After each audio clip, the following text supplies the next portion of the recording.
Hi guys, in this video we're gonna explore the formal requirement of certain academic environments, and I'm gonna interview some of the students who have really similar experience. Especially we have learned something here about how to write live reports, emails, like formal English emails, and some kind of formal essays. So we're gonna explore how these expectations and formal requirements will affect students from diverse linguistic and cultural backgrounds, and then let's hear what they want to share and what they want to say. Hi, there's Yo-Yo. I'm Eve. Okay, I'm gonna ask you a question. Do you think it's challenging to write in genres that have strict formal requirements? I think it definitely is, because I'm doing my lab report right now, and I have to look back and forth from like the lab I'm writing with to the rules on the lab manual, and it definitely takes up a lot of time. Okay.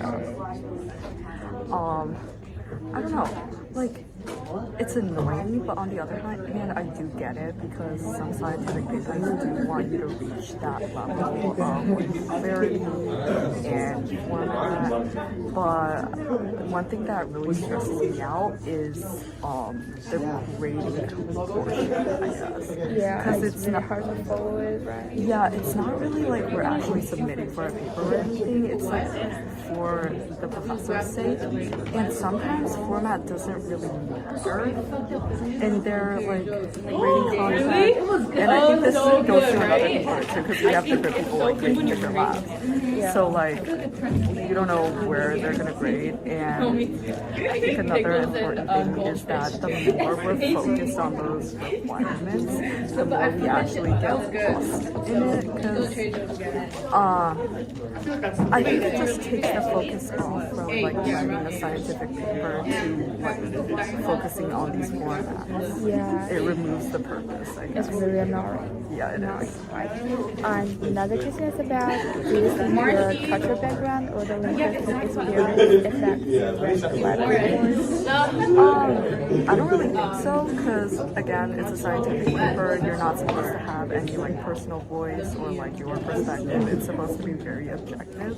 So I don't think it doesn't really affect it. But on the other hand, it definitely restricts my vocabulary a little bit, because like English is not my first language, and I do have to look up like a lot of words every single time. Yeah, but not really, I guess. Thank you so much. Hi, here's Yo-Yo again. This is Zoe. Okay, I'm gonna ask you some questions about how your cultural background or linguistic experiences like affect you to write in some writing with formal requirements.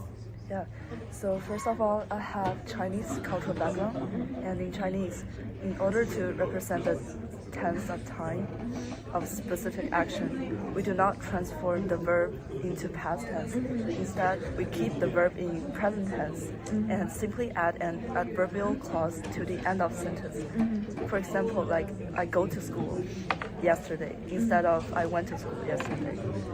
So this cultural language use of time highly affects my acceptance of formal lab report genre in various sections of the lab. For instance, like all experimental procedures need to be reported in past tense, while the analytical outcomes need to be addressed in the present tense. So therefore, the hybrid tenses truly lead to a lot of confusion to me when I first tried to get used to the formal genre. Okay, thank you so much. Hi, here's Yo-Yo. Hi, I'm Alma. I'm going to ask you some questions about, would you like to share your personal stories about writing in a formal academic requirement?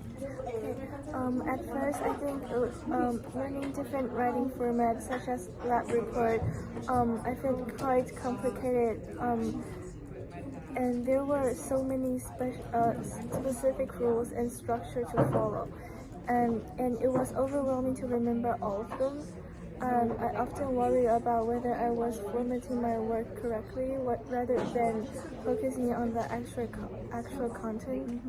However, as I practiced more, I started to appreciate the benefit of having a fixed format. It makes my writing looks more professional and well organized, which especially important in academic setting and also easier to read for the readers. More importantly, it helped me get started quickly.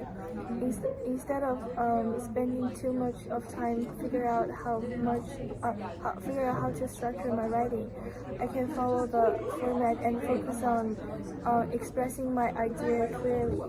And even though it felt challenging at first, now I find that writing with a set structure actually makes the whole process easier and more efficient.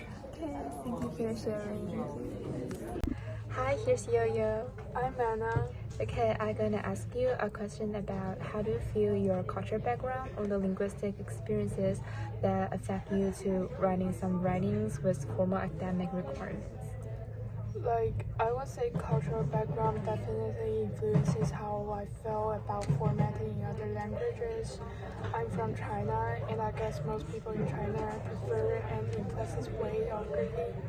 So when I first learned to write an formal email in English in middle school, I felt like that the greeting language was so much longer and more explicit than I expected. Although writing formal emails in Chinese also requires languages for greetings, those languages are highly concise or borrowed from ancient Chinese prose, which makes it implicit somehow. So it seems comfortable for both receiver and senders.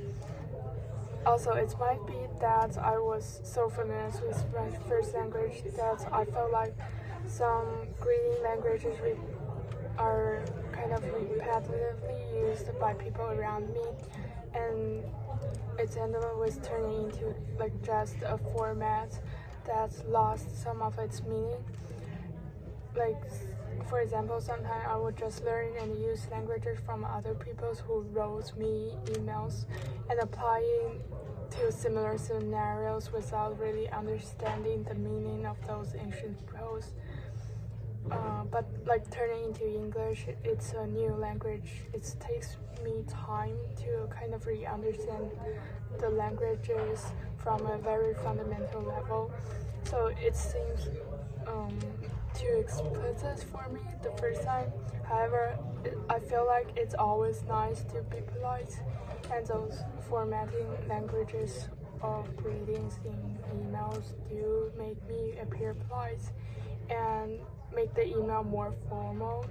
So it ended up with I somehow feel like writing emails in English is more comfortable than writing in Chinese. So I guess formatting might lead to a loss of meaning sometimes, but after really understanding the purpose of those formatting, it will be more comfortable using them, even though it's like a totally different culture. Okay, thanks you for sharing. Thank you.